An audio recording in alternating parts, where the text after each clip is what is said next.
ತರಗತಿಯಲ್ಲಿ ಓದುತ್ತಿದ್ದೇನೆ. ಮೊದಲನೇದಾಗಿ ಎಲ್ಲರಿಗೂ 78ನೇ ಸ್ವಾತಂತ್ರ್ಯ ದಿನದ ಶುಭಾಶಯಗಳು. ಇಂದು ನಾನು ಕರ್ನಾಟಕ ಸ್ವಾತಂತ್ರ್ಯ ಹೋರಾಟಗಾರರಲ್ಲಿ ಮುಂಚೆನೇದಾಗಿ ಗುರುತಿಸಿಕೊಂಡವರು ಕಿತ್ತೂರು ರಾಣಿ ಚೆನ್ನಮ್ಮ. ಹಾಗಾದರೆ ಕಿತ್ತೂರು ರಾಣಿ ಚೆನ್ನಮ್ಮ ಅವರ ಕುರಿತು ಕುತೂಹಲದಿಂದ ಒಂದೆರಡು ಮಾತನ್ನು ಹೇಳಲು ಬಯಸುತ್ತೇನೆ. ಇಂದು ನಾಡಿನ ವೀರವನಿತೆ ಕಿತ್ತೂರು ರಾಣಿ ಚೆನ್ನಮ್ಮ ಅವರು ಬ್ರಿಟಿಷರ ವಿರುದ್ಧ ಹೋರಾಡಿದ ರಾಣಿ ಚೆನ್ನಮ್ಮ ವೀರಗಾಥೆ ಎಂಬುದು ಎಲ್ಲರಿಗೂ ಗೊತ್ತು. ಹಾಗಾದರೆ ಕಿತ್ತೂರು ರಾಣಿ ಚೆನ್ನಮ್ಮ ಅವರ ಕುರಿತು ಕುತೂಹಲದಿಂದ ಬಗ್ಗೆ ಮಾಹಿತಿಯನ್ನು ತಿಳಿಸಲು ಬಯಸುತ್ತೇನೆ. ಕಿತ್ತೂರು ರಾಣಿ ಚೆನ್ನಮ್ಮ ಅವರು 1778 ಅಕ್ಟೋಬರ್ 23ರಂದು ಕಾಕತಿ ಎಂಬ ಒಂದು ಚಿಕ್ಕ ಗ್ರಾಮದಲ್ಲಿ ಜನಿಸಿದರು.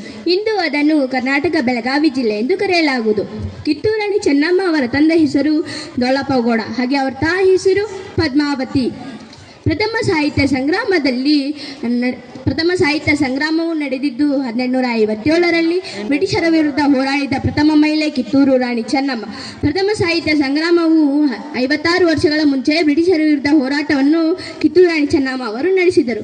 ಕಿತ್ತೂರು ರಾಣಿ ಚೆನ್ನಮ್ಮ ಅವರು 15ನೇ ವರ್ಷಕ್ಕೆ ದೇಸಾಯಿ ಕುಟುಂಬದ ಮಲ್ಲಸಜ್ಜ ಅವರನ್ನು ಮದುವೆಯಾದಳು. ಅನಂತರ ಅವಳಿಗೆ ಒಂದು ಚಿಕ್ಕ ಮಗು ಹುಟ್ಟಿತು. ಅದು 1854ರಲ್ಲಿ ತೀವ್ರ ಹೋದ. ಅನಂತರ ಅವಳು ಶಿವಲಿಂಗಪ್ಪನನ್ನು ದತ್ತು ಪಡೆದು ಉತ್ತರಾಧಿಕಾರಿಗಳಿಗೆ ನೇಮಿಸಿದರು.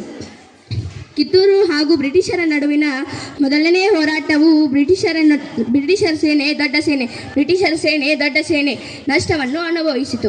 ತನ್ನ ರಾಜ್ಯವನ್ನು ಉಳಿಸಲು ಕಿತ್ತೂರು ಹೋರಾಡಿದ ಪರಿನುಡಿಯೇ ಸ್ಫೂರ್ತಿ ಪಡೆದ ಸಂಗೊಳ್ಳಿ ರಾಯಣ್ಣ ಕೂಡ ಬ್ರಿಟಿಷರ ವಿರುದ್ಧ ಹೋರಾಟಕ್ಕೆ ನಿಂತರು. ಹಾಗಾದರೆ ಕರ್ನಾಟಕ ಸ್ವಾತಂತ್ರ್ಯ ಹೋರಾಟಗಾರರಲ್ಲಿ ಸಂಗೊಳ್ಳಿ ರಾಯಣ್ಣ ಕೂಡ ಒಬ್ಬರು. ಕೊನೆಯ ಯುದ್ಧದಲ್ಲಿ ಚೆನ್ನಮ್ಮ ಅವರು ಸೋತರು. ಅವರ ಧೈರ್ಯ, ಶೌರ್ಯ, ವೀರತನವು ಈ ದೇಶ, ನಮ್ಮ ಕರ್ನಾಟಕ ಎಂದಿಗೂ ಮರೆಯಲ್ಲ.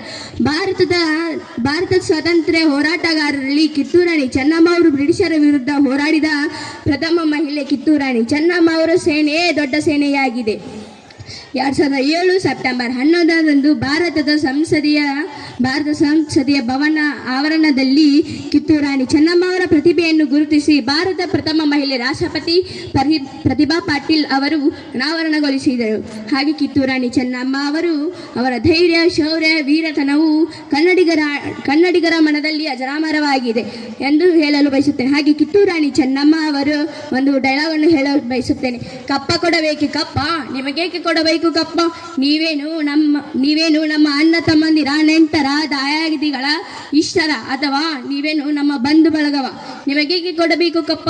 ಮೋಡ ಮಳೆ ಸುರಿಸುತ್ತದೆ, ಭೂಮಿ ಬೆಳೆ ಬೆಳೆಯುತ್ತದೆ, ನಿಮಗೇಕೆ ಕೊಡಬೇಕು ಕಪ್ಪ. ಹೋಗ್ಲಿ, ನೀವೇನು ನಮ್ಮವರಂತೆ ಹುತ್ತಿದ್ದೀರಾ, ಬಿತ್ತಿದ್ದೀರಾ, ನೀರು ಹಾಯಿಸಿ ನಾಟಿ ನೆಟ್ಟಿರಾ, ಹೊರೆಯುತ್ತೀರಾ, ದಣಿದವರಿಗೆ ಅಂಬಳಿ ಕಾಯಿಸಿ ಕೊಟ್ಟಿರಾ, ನಿಮಗೇಕೆ ಕೊಡಬೇಕು ಕಪ್ಪ.